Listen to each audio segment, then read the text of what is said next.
gustaría recoger un robo de mi otro celular. Sí, por lo menos me da la línea. 936 14 58 43. Sí, Solcidato Rodríguez Jairo. La primera palabra que escucho dije, esa no es mi hija. Y mi hija ya, pues ya estaba, ya la habían matado ya. 2 años y medio atrás.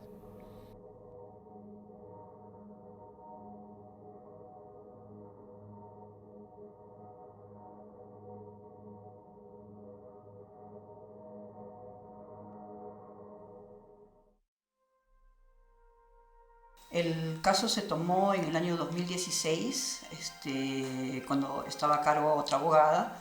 Yo tomé conocimiento del caso ya en el 2019, ¿no? Y de esa fecha hasta el día de hoy.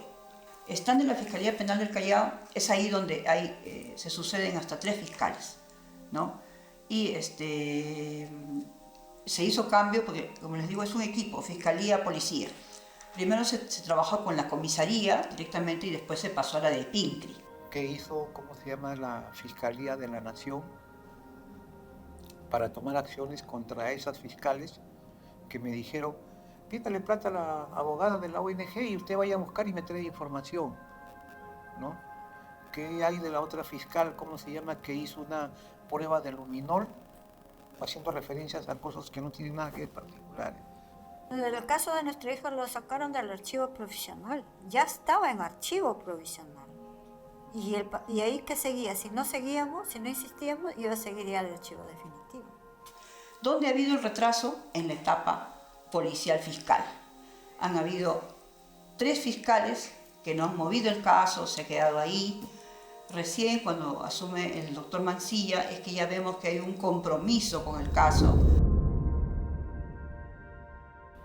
Estuvimos hasta el mediados de 2018 en la DPI del Callao.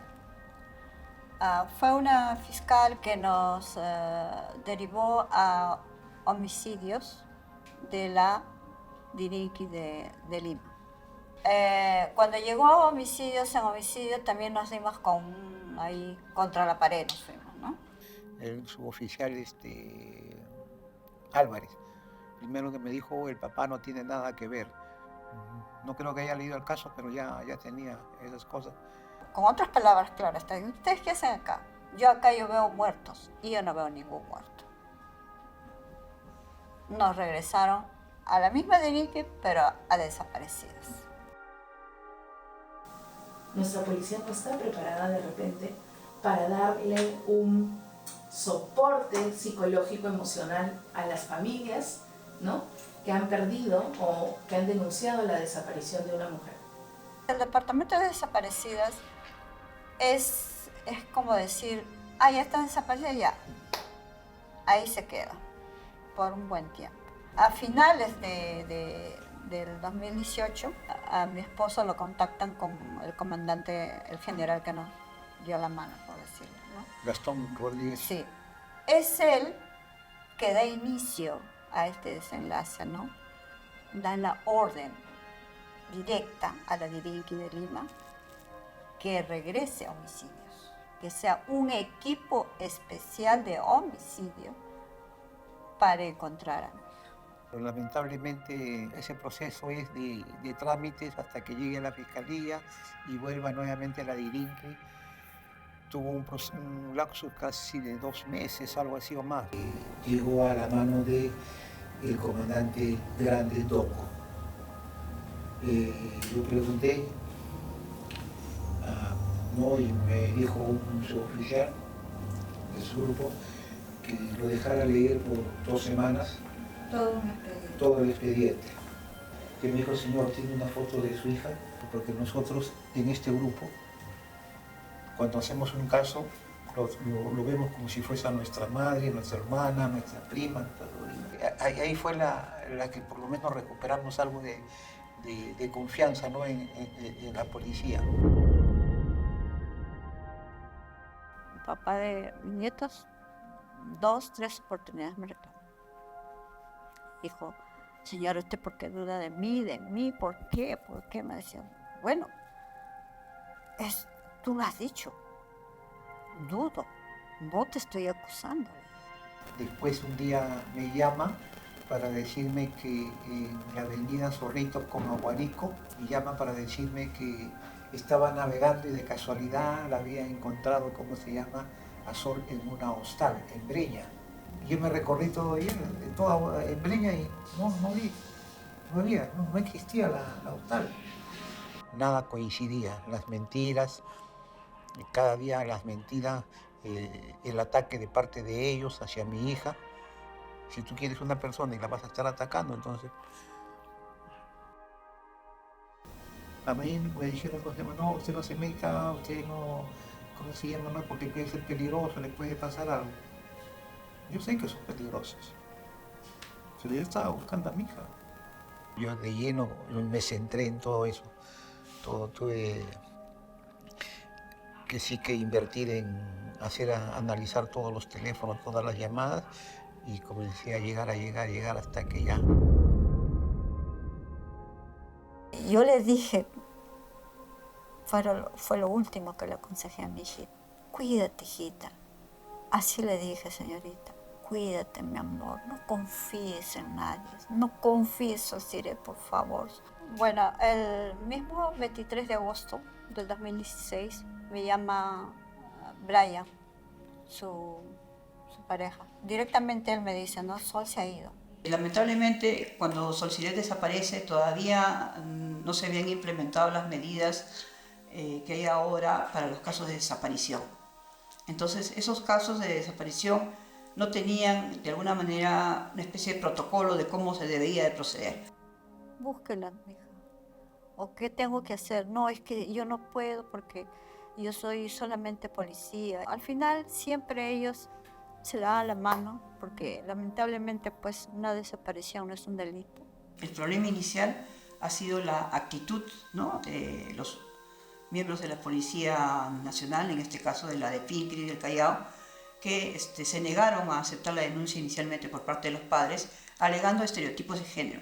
No había todos los avances que tenemos ahora, digamos a nivel de políticas, de normas, y tampoco de instrumentalización o herramientas que permitan tener al Estado la posibilidad de ubicar de manera más célere a las personas. Nos negaron a una cámara de video, nos negaron a una geolocalización en primera instancia, dijeron que no ameritaba el caso. El 1 de septiembre, que nos aceptan la denuncia, es como a las 9 de la noche llegamos a casa, mi señora creo que lo llama, o él llamó, y mi señora le dice, sí, vaya, justo te aviso de que ya nos aceptaron la denuncia por desaparición.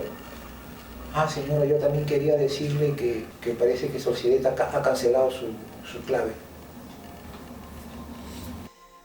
De por sí, la geolocalización por sí sola no es un medio probatorio, porque lo que te hacen es indicar, por ejemplo, dónde y a qué hora fue una llamada, pero no te dice quién llamó, no te dice el contenido de la llamada, etc. Entonces, esto es, como se dice, un insumo para posteriores medios probatorios. De acuerdo a un informe policial de la DILIC, el profesor latino de la DILIC, indica que el teléfono nunca hizo abandono.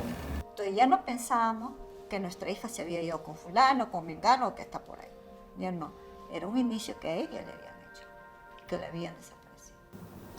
En su celular se seguía utilizando hasta septiembre, octubre. ¿Quién hacía eso? Andrea se ha ido al barranco y me ha regalado un polvo. ¿Y tú qué crees? ¿Por qué te regala? Le digo yo. Ya, mamá, ya estás pensando mal. Es que Sol, le digo, ella sabe que su enamorado te acosa. Yo como madre, quizás no, ahora lo digo, ¿no?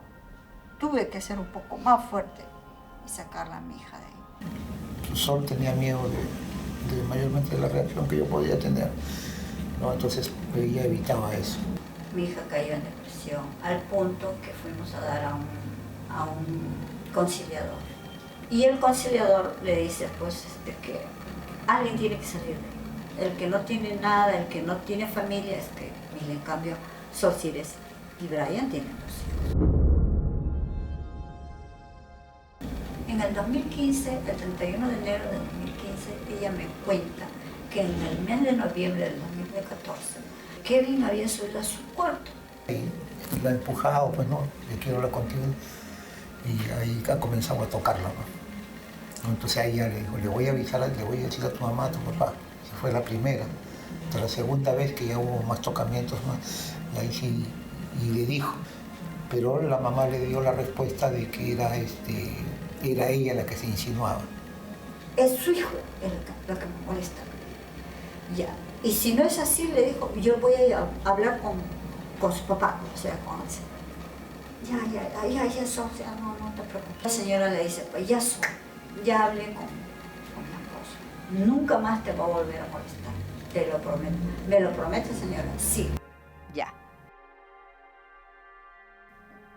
Primeramente, y lo voy a confesar, yo sinceramente pensaba que mi hija se había ido, porque yo sabía de las cosas, ¿no? Entonces, quizás mi hija se haya ido a tomar su tiempo, ¿no? Quizás le echó algo, ¿no? Pero nunca pensé que le habían quitado a ella. Con ese pensamiento, ¿no?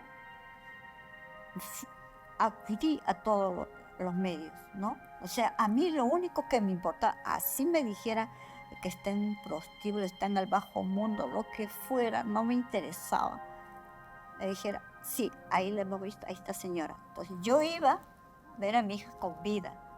Y si mi hija así con vida me hubiera dicho, mamá, déjame acá, yo la dejaba. Pero yo sabía que estaba viva. Ese era mi gran impulso de buscarla, porque yo iba a esos sitios a averiguar, pero nunca la encontré. El día 20 de febrero suena mi teléfono y contesto y me dijo que ya la habían encontrado. Pero me dijo, hemos encontrado una parte de ella y ya.